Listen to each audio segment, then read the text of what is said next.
Also tonight, after serving nearly 12 years behind bars for public corruption, former Cuyahoga County Commissioner Jimmy Dimora is now home. Dimora will be serving the rest of his sentence in home confinement after facing multiple health issues. Emma Henderson reports.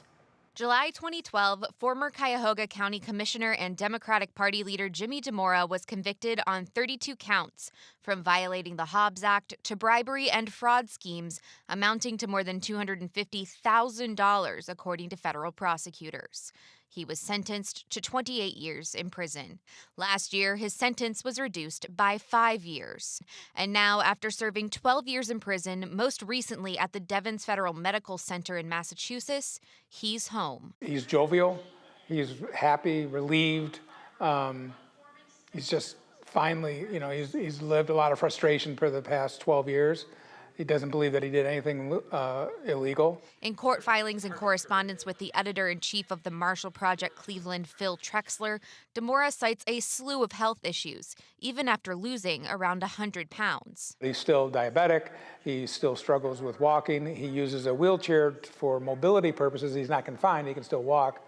He had a stroke while he was in prison. He had COVID at least one time. Dimora will still be on home confinement for the remainder of his sentence. He was granted release from the federal facility because of the CARES Act, something he's been waiting nearly a year for. He still is, under supervision for the federal prison system, but it's a far cry from being, incarcerated. Throughout this process, Dimora has insisted on his innocence in correspondence with 3 News. I'm not an angel, but I'm no crook. And Trexler believes it's likely we'll be hearing from him once the conditions of his home confinement allow. Something that he's always talked about was how that, people need to know how difficult it is for incarcerated individuals. He may not have realized that going in, but he certainly now has learned a lot. In Cleveland, Emma Henderson, 3 News.